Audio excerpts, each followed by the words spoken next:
All right. Well, thank you guys very much for joining us today. Today, we're going to talk all about international taxation. And I have a good friend of mine on the line and also my CPA, Bill Torres. I'm a CPA, but I don't like paying taxes. And I shouldn't be talking to the IRS because I'll probably curse them out. So I got Bill in my corner to help me out with that, to make sure that I don't do anything stupid on my side and, keep with the mantra of taxation is theft and do something wrong. So he's got my back and he's been helping me with the international tax side for a while now and really knows his stuff and is in one of my networking events, networking groups called Provisors. That is a professional networking group throughout Southern California based in, I'm in the Cerritos chapter with Bill. Bill runs the event. And he's been a CPA for years. Bill, can you talk a little bit about, your experience, man, just to start and your background? Sure. You bet. First of all, thanks for having me, Matt.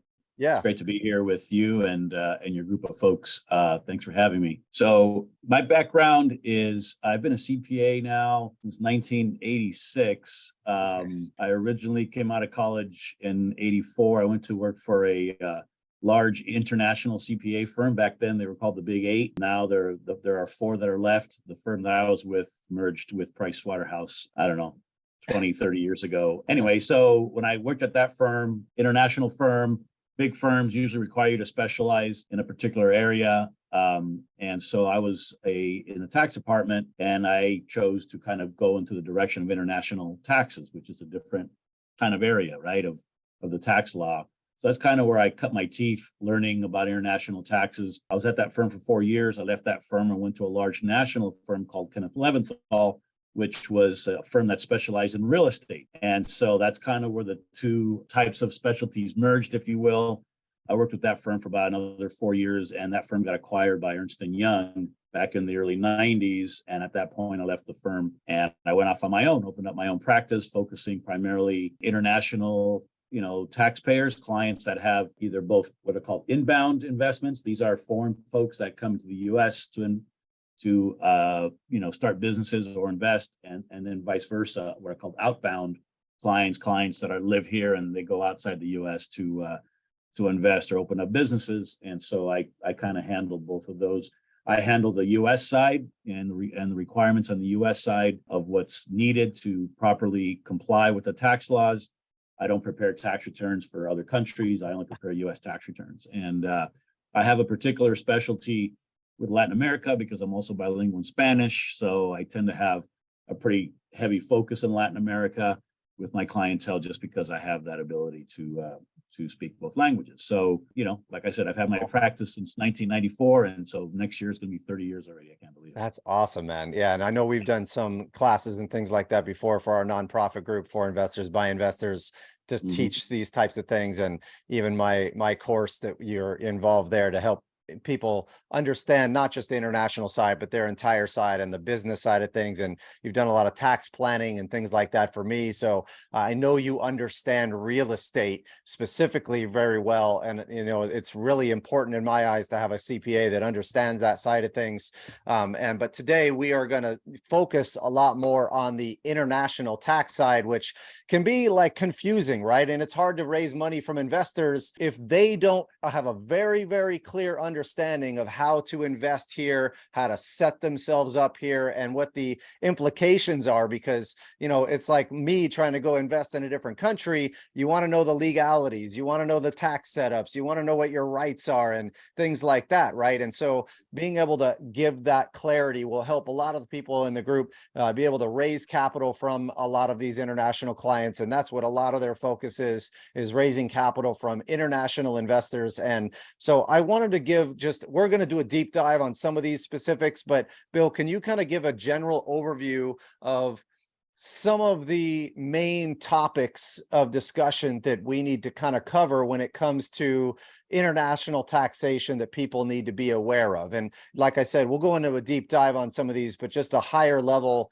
type, hey, these are the main key points that we need to try to focus on when someone's trying to bring, capital here or invest here or, work within the U.S. Okay, well, there's really, there's obviously two components here. There are those folks that are going to be, the foreign folks that are going to be investing the money here. That's one topic. And the other topic is, what are the requirements of the U.S. folks that are here that are going to be receiving that money to invest that money on their behalf. So those are really the two large areas that we have to kind of address, because there are implications on both ends. So yeah, that's one of the things that I was shocked by, is realizing that I have specific requirements and I can be held liable if I don't comply with those requirements for their taxes, which is some crazy stuff, you know? So, and making sure that's really understood, you know, is key when you're trying to do this. Cause I think for years I was probably doing this wrong, where I was having to go through and, you know, paying these people and not having any idea that that onus was on me as the, you know, payor of those different investors. And I think, you know, making sure that's super clear, and we'll get into that a little bit with some of this. But to start off, let's specifically talk about the setup process, because I think we can break this down into segments, right? So the first segment, let's talk about the setup requirements when you have someone that wants to invest here. They're not set up in the US at all yet. They're a first-time person coming over here that's going to want to deploy capital over here or invest in, you know, real estate in one way, shape, or form in this area. What do they typically have to do with regard to their setup process, and how does that work? Okay. Yeah. Well, first of all, you know, they have to understand that by investing in the US, any income that's generated from their investment, there is a tax associated with that. And so that tax requirement is going to be inherent in that investment. So whatever earnings they have, they will be taxed here in the US. And now the rate of tax can vary depending on a lot of factors, depending on what their investment is, whether what they're receiving is interest, whether it's dividends, whether it's capital gains. Those rates will vary, and they'll also vary based on the country that they're from and that they're bringing in their money from, because the United States has tax treaties with several different countries, and the tax treaties vary from country to country. So they're not the same. They're not the same from country to country. So they have to understand coming in, that's kind of the overall concept here, that they're going to have a U.S. or potentially have a U.S. tax requirement to pay on the income that they have, depending on the country they're from, depending on the kind of earnings that they have. There's going to be different rates involved based on their investments here. Okay. And so, you know, when they're first getting set up, if someone's going to come in from another country and they want to get set up and they don't have, you know, a US tax ID number, they don't have anything, how do they go about getting set up? What are the forms that they typically need to file to get set up? And what are they doing when they're getting set up here? Right. Okay. So in essence, they have to make a decision as to how they want their investment money to appear under what name here in the US. So they can invest as an individual, they can invest as an entity, so they can form a US entity, and then they can invest their money in their own US entity, which will then invest in whatever the investment is going to be. So that's a decision they have to make. By investing individually, they obviously don't have, you know, a tax ID number. So they would have to try to obtain an ITIN number, which would be very difficult to do, because it takes a long time to process, especially if they're not going to be residing here in the U.S. It's a long time process, and it'll also expose them individually to U.S. taxes. So that's one consideration. If they decide to form a U.S. entity, then it becomes much easier then for them individually, because now by forming a U.S. entity, that entity gets its own U.S. tax ID number, and that's the entity that invests in the U.S. investment. And so whatever income that entity generates gets taxed based on the taxes attributable to the U.S. tax entity that they form.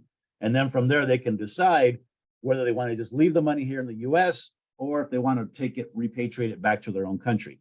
Once they repatriate back to their own country, there's another tax associated with that. So there are different ways of them establishing as far as structure goes. The structure goes, yeah. And so, I mean, we can get into the different types of entities, that U.S. entities that they can create and the implications of that. But basically, they can either create an entity here, invest in that entity, which invests in the U.S., or they can try to invest in as an individual person, which has a different implication to it. Okay, so if they're investing, so they can obviously they got an individual, they can invest as an individual, they can also invest as an entity here. So if they form an LLC, for example, in the US, my understanding is most of the time the person that is the owner of the LLC is going to need a US tax ID number or an I-10 anyways, right, to do that. And then most of the time that's a flow through to them personally, and they would still file a personal tax return in the US for that piece, right? But then that gives them liability protection. Of course, they could have a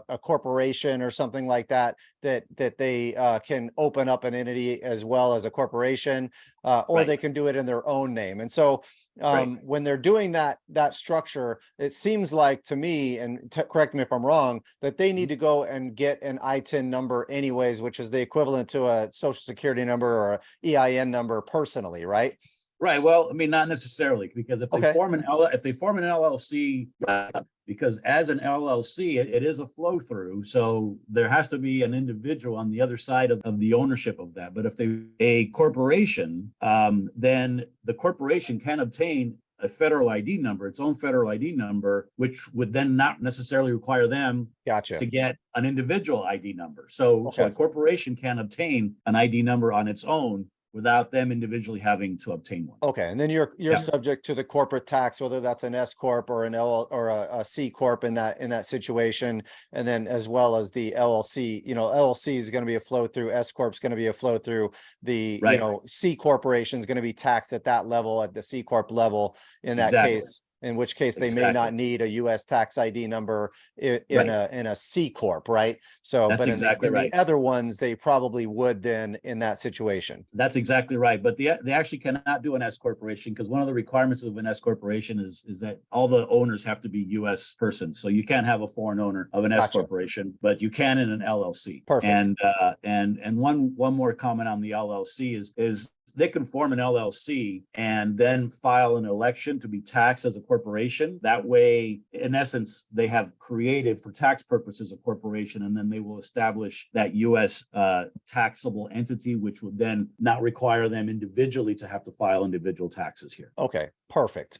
Yeah. And so if they want to invest personally, or through an LLC not taxed as a corporation, right? Because there's different tax implications for that specifically here in the US, of course, being taxed as a corporation, and they want it to be a flow through to them, then they're going to go out and they're going to go, and whether it's individual or an LLC taxed as an LLC or a partnership, then they're going to go through and get a I-10 number, right? And my understanding is that they go and utilize a W-7 form to be able to go through and file for a tax ID number. And they are usually, the IRS needs like a business purpose in order for them to grant that I-10 form. And can they invest before they get the I-10 form in the first place, and, put applied for on these, as far as their K-1s go and things like that in the meantime? Yeah, they can. But what ends up happening there, though, is then because they don't have an I-10 in place, whatever investment they're involved with, the company that receives the money then is going to be required to withhold on any earnings that are attributable to that particular investor, because that's now, it puts the onus on the U.S. company to do that withholding, because there's not going to be any way for the U.S. government to go after that foreign person if they don't have an I-10 in place. So that's going to put a requirement on the U.S. company to withhold a certain percentage of whatever earnings that individual has. Right, based on the tax treaty in that country as far as the percentage goes, right? Exactly, and based also on the type of income that's being paid out. So and that's dividends or capital gain, it depends. Right, and I think that's an important understanding to have, is the income associated with these really matters. I know that, for example, if you're, there's different rules with regard to, actually having to withhold and not having to withhold, and other forms that can be filed. For example, my understanding, and correct me if I'm wrong here, is that, which you've done multiple times in the past, which is great, if they own rental real estate, right, directly, and they want to buy rental real estate in their own name, for example, they can file, what is it, an 8-bin or an 8C ECI form, in order to not have a withholding requirement, where me as the holder of what happens is they fill out the 8bin form, give it to you as the person giving them money, and you hold it saying, great, now I don't have to withhold. And therefore they're saying to you, they're going to do their taxes in the US. Is that correct? Or sort of, yeah, okay. that's sort of correct. So basically what the W-8 form does is it tells the person who is paying the money out that this person that they are paying to doesn't have a US tax ID number. Therefore, the W-8 form that's submitted indicates to them what treaty benefits that this other person that you're paying is claiming. So they're saying whatever, they're from the UK, therefore they're claiming the the UK-US treaty benefits on that form. So that's when then you have to then understand what is that treaty benefit that they are able to obtain. You may still have to withhold, but it may be at a lower rate than a normal, because the normal withholding rate is 30%. So whatever you pay them, that's the standard. The general rule is you got to withhold 30%. If this person submits to you this W-8 form and is properly prepared, then you will withhold at a lower rate, and that rate could be zero. It could be as low as zero, but depending on the tax treaty in that specific country, right? Exactly. So, and what's the difference between an 8bin form and an 8 ECI form? Okay, so the difference there is that the ECI form, the foreign person is telling you that they are already indicating the fact that this is ECI stands for effectively connected income. So in essence, it means that they know that they are establishing basically what they have here in the US is a business. And as a result of that, then you look toward the treaty to see how then the withholding is going to affect a payout relating to a US business versus a foreign individual. So that's kind of the difference between the two. And it really benefits more the foreign person, because then it allows them to file a tax return as a business. So they're able to take deductions against the income that they're receiving. Whereas under the other situation where it's the BEN, they're just going to have withholding based on the gross revenue. They're not going to be able to take any deductions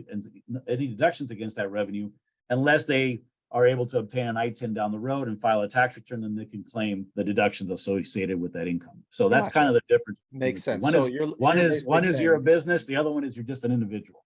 Okay. Is in essence how it works. So 8bin, you're an individual, and if you file that, then you may not be subject to the max withholding. It may be zero still, depending on the tax treaty in that country. And AECI, they're saying they're running a business in this country, and therefore they get to go take deductions against all those things, and then the withholding requirements are then zero then at that point, because in essence then the withholding is going to be based on the net. Distribute them and actually pay them to the IRS on behalf of the actual investor that invested here as the payor. So it's your responsibility as the payor to go on there and make those payments.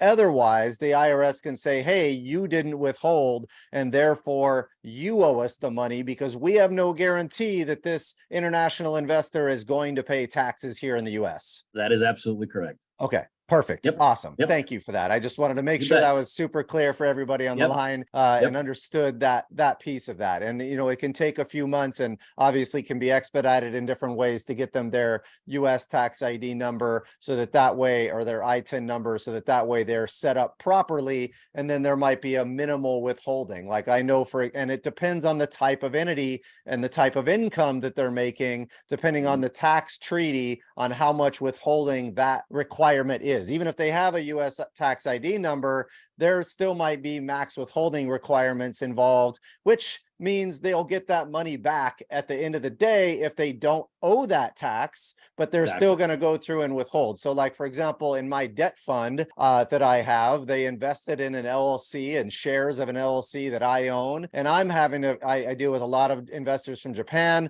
and I'm having to withhold 37% of the money and be able to remit it to the US government on their behalf. And then they get their K1, and I do a distribution of, their distribution minus 37% goes to them. The rest goes to the government, and they don't like that very much, of course. But at the same time, at least you can let your investors know that, hey, they're going to get this money back at the end of the day, assuming they don't make a ton of money here in the US and they're not at the max rate as far as federal taxes go, right? Exactly. Yeah, they'd have to file their own tax return. That's why the I-10 is important. They can file their own tax return and get a refund for that. If they don't have an I-10, they got nothing to file.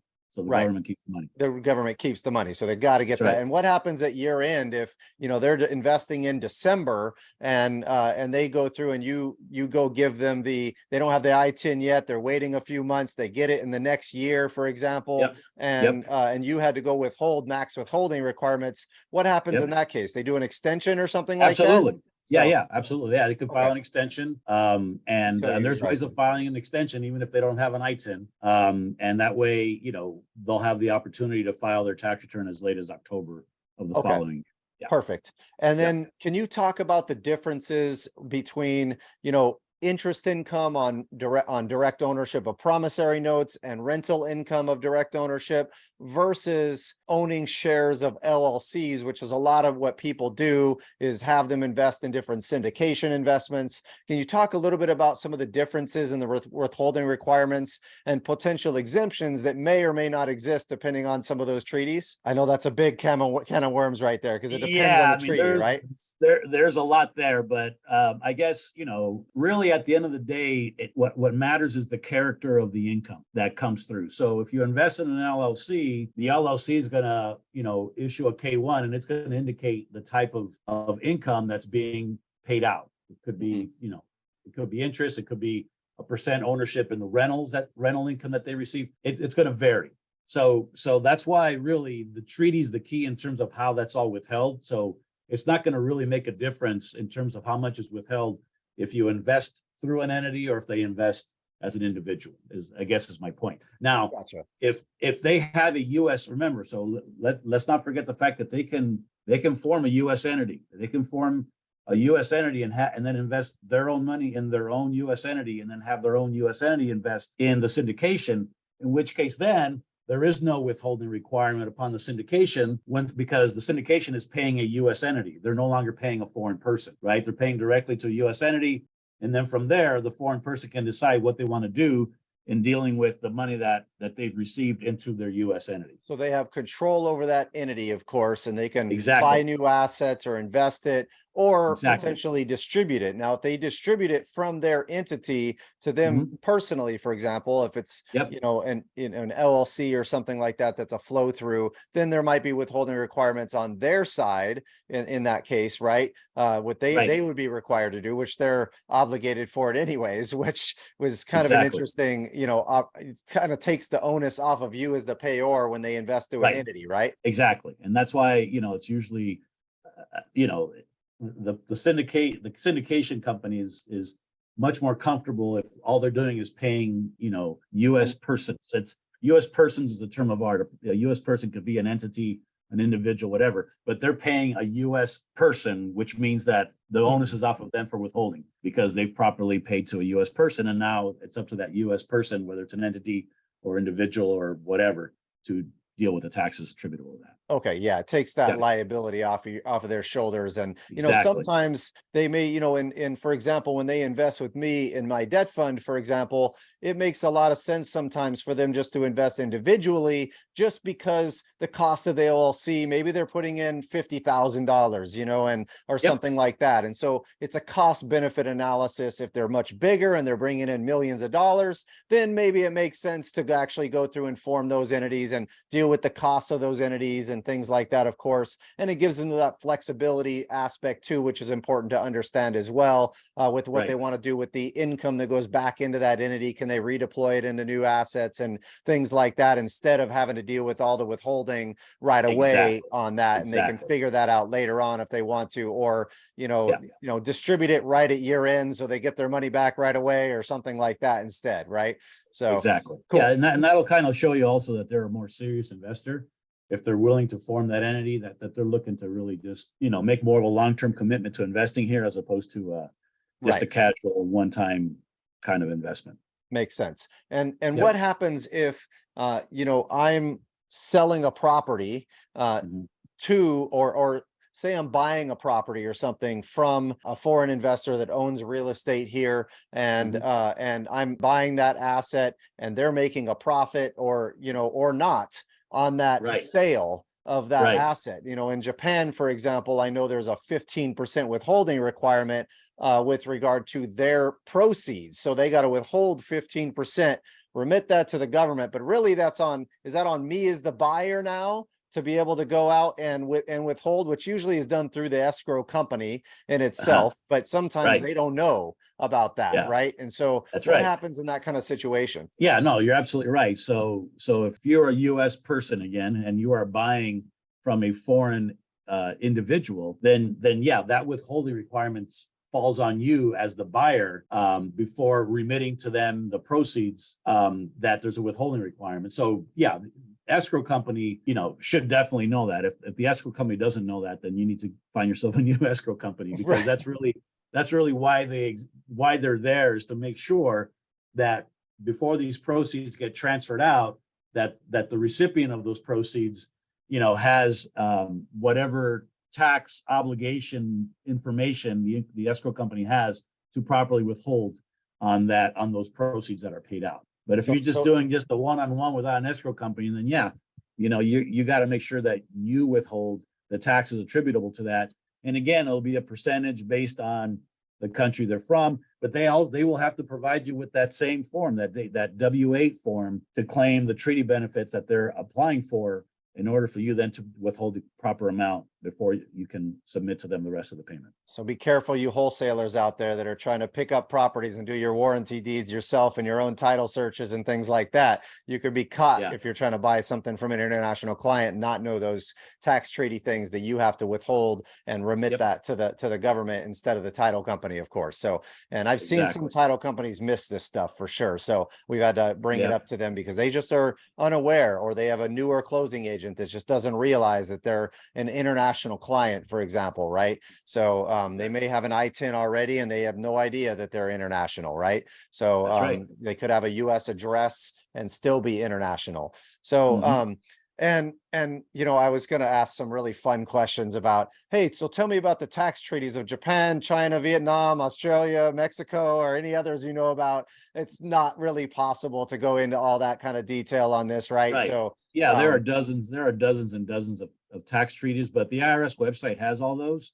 Okay. So you can pull those up and see what the nuances of each country are. Now, what you also have to realize is the U.S. doesn't have a tax treaty with every country, right? So that's important to know as well, is that not every country has a tax treaty with the U.S. Therefore, you have to keep that in mind, that if that's the case, then you have to withhold at the maximum rate of 30% federal, and then depending on the state, there could be withholding as well. And how much work is it to be able to research a tax treaty on something that you're unaware of from your perspective, looking at this in a new country that you're unaware of or don't already understand this stuff? Because I've spent thousands and thousands of dollars with attorneys that knew nothing, that I should have just went right to the international people in the first place, and I got scammed, or what I felt like I was scammed, because thousands of dollars later, instead of going to somebody that knows how to research it already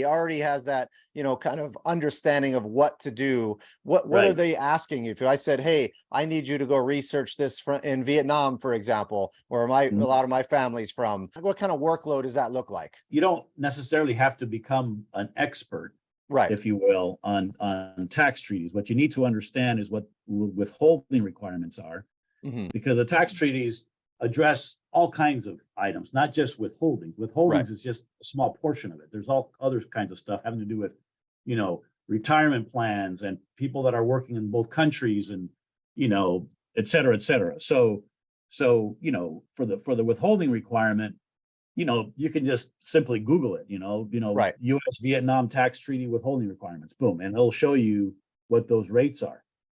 If you want to pull down the full treaty, like I said, you can go to the IRS website and you can pull it down from there. Get some nice sleeping material there for sure. So, absolutely. And I think it's important definitely to do that, but also get that advice, like read that stuff yourself, because you need to be able to, if you're bringing money in here from any country, you need to be able to tell them what their requirements are and help them with those requirements, so that way they know how to invest here, because they're never going to do that unless they understand exactly their requirements with regard to withholding. And if they don't know that and they invest right away with you, they're going to be really upset when they find out, and you're not going to have a lot of happy campers there as far as your investors go. So I think it's really something to pay attention to.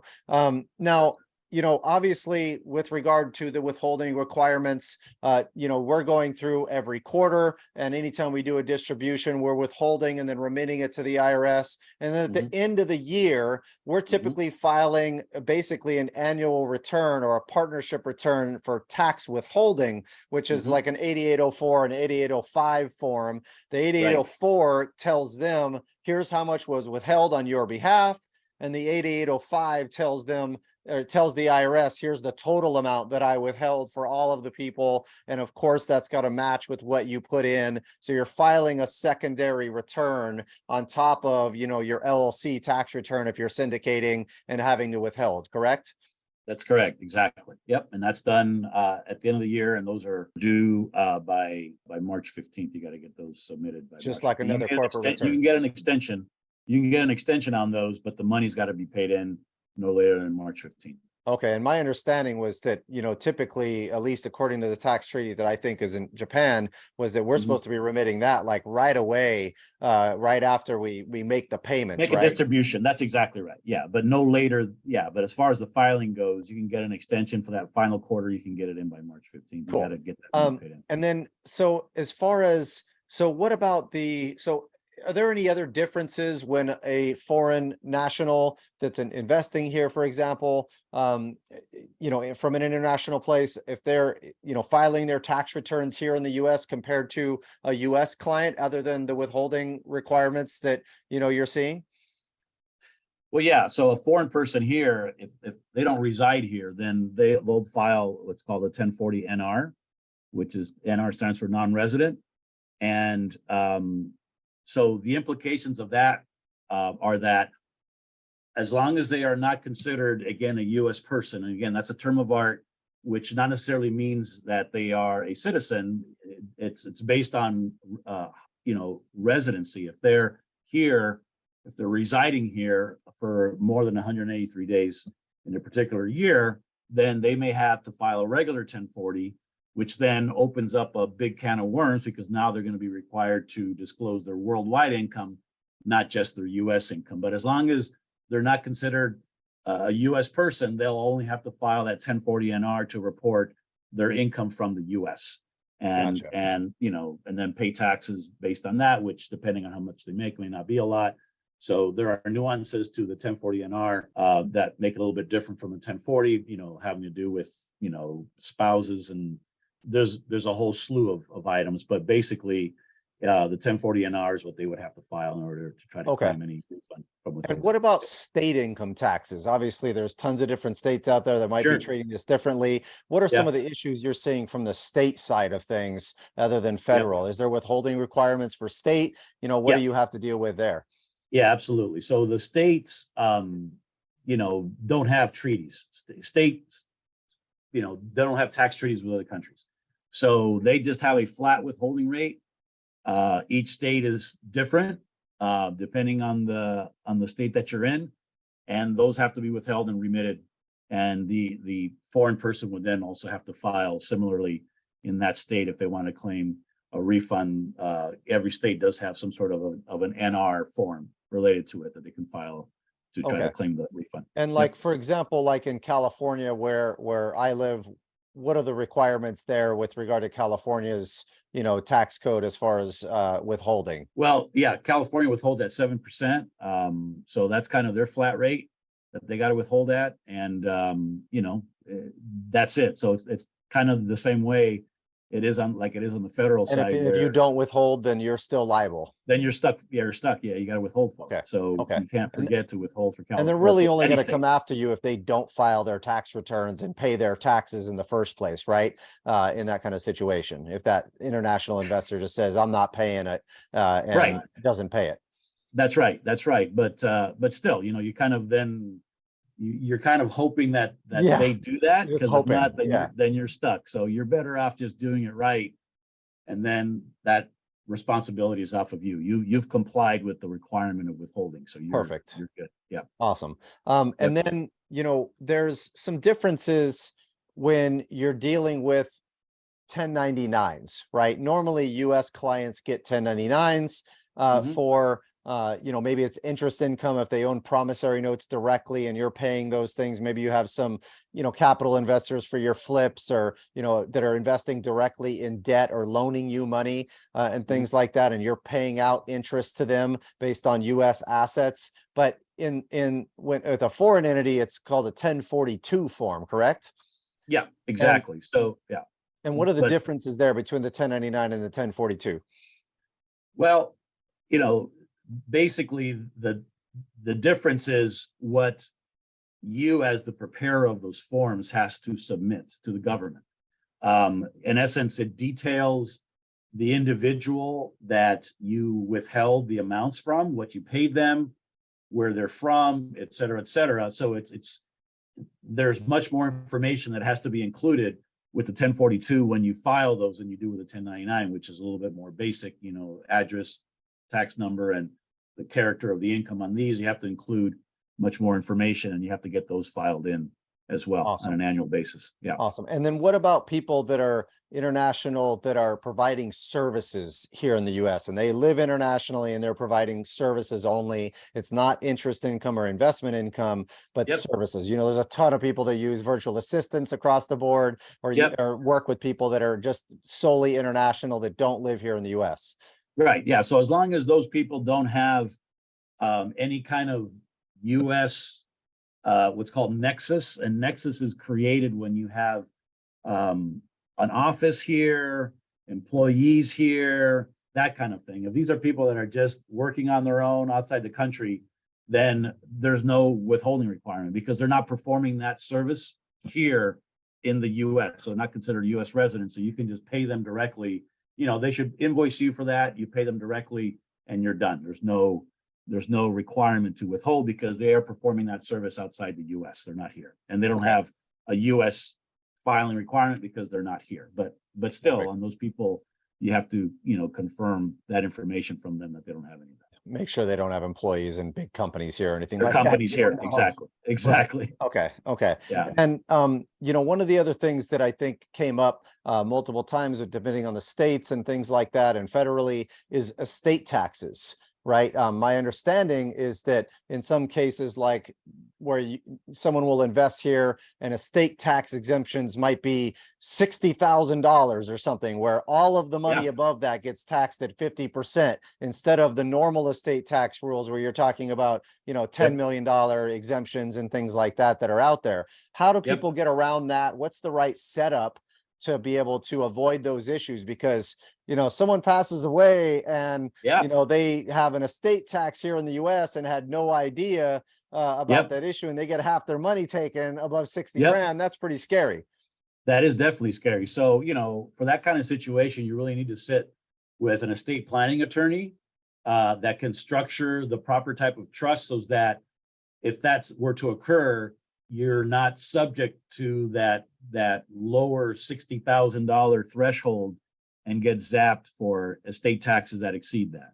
So it's very important to speak with the right types of estate planning attorneys that will structure you in a trust that will help to mitigate that impact. And normally, from that perspective, you're seeing them, if they're investing in a corporation or an entity somehow, does that avoid that issue at all, or they still have to have some sort of a trust or estate plan set up for their ownership of that entity in itself in order to avoid those taxes? Well, I think it really depends on the amount of dollars that we're talking about. Okay. So, if they're investing, they have some stock ownership in a U.S. company. If the value of that stock is significant, then yeah, it would work the same way because it's still an asset of the estate that Right. you're trying to protect from estate taxes. Being that stocks are a little bit more fluid, and somebody's sick, then you might have a situation where they say, well, you know what, let's go ahead and sell this stock and pay whatever capital gains are, and let's just take our money back from that particular stock. Whereas real estate, obviously it's different because it's much more difficult to move a piece of property. So that's why if you got real estate, you definitely need to have something like that. Okay, and that applies even if you have an ITIN number as well. That doesn't matter one way or another as far as estate taxes go.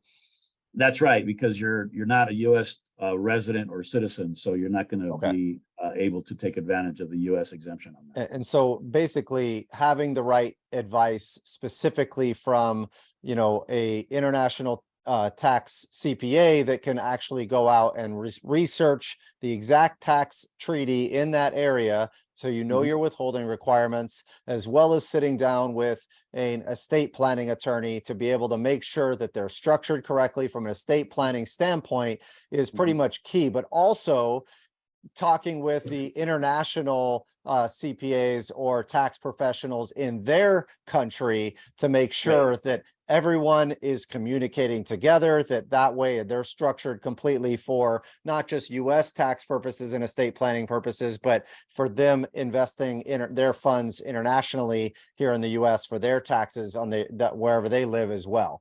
So I think that's, something a lot of people don't think about is they need to get their advice from their own CPA or tax professional in their area too. They just think, oh, I just got to worry about the US. Yes, but your investors are going to be mad if there's something happens on their side. And so making sure you protect them is going to be key for them to be able to not only invest with you long term, but bring in all their friends, which is really what happens at the end of the day, and how I've raised millions of dollars from international clients is understanding some of these key concepts and making sure they have the right advice and they're protected on that side. And is there any countries that you got to be aware of that you just, you got to be careful sometimes? You got the terrorist watch list stuff and things like that, to be careful about?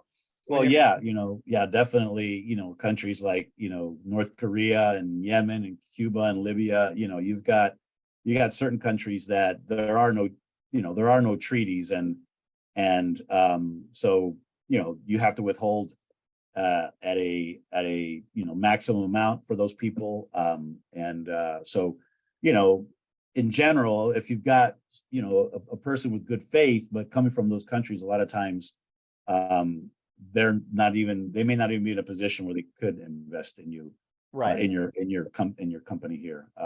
But you definitely, but you're better off than if you're trying to do something over there. That's for sure. Yeah. Awesome. Thank you for all of this. This has been absolutely awesome. Do you want to learn how to create financial freedom in your life through real estate and take your investing business to the next level? If so, you can follow us in one of the following ways. First, you can take one of our free webinars on how to analyze property, how to raise capital for real estate, and how to market and find deals. 3 of the key pillars to becoming a successful real estate investor. Number 2, you can join us on our mailing list where you'll get tips and tricks on real estate investing directly to your inbox. And number 3, you can take our 6-month real estate course that teaches you every aspect of real estate investing you can think of, and more importantly, create financial freedom in your life through real estate investing strategies that I teach. If you want a master's in real estate in 6 months, this course is for you. We're going to go over how to raise money, promissory notes, syndications, fixing and flipping, buy and hold investing, tax and legal structures, self-directed retirement accounts, financial education, how to run a business, how to market and find your deals, and most importantly, how to create that financial freedom in your life so that you can stop trading your time for money and create passive real estate cash flow that you can live off of. If you're interested, go ahead and click on one of the links below, and I look forward to seeing you guys on the other side.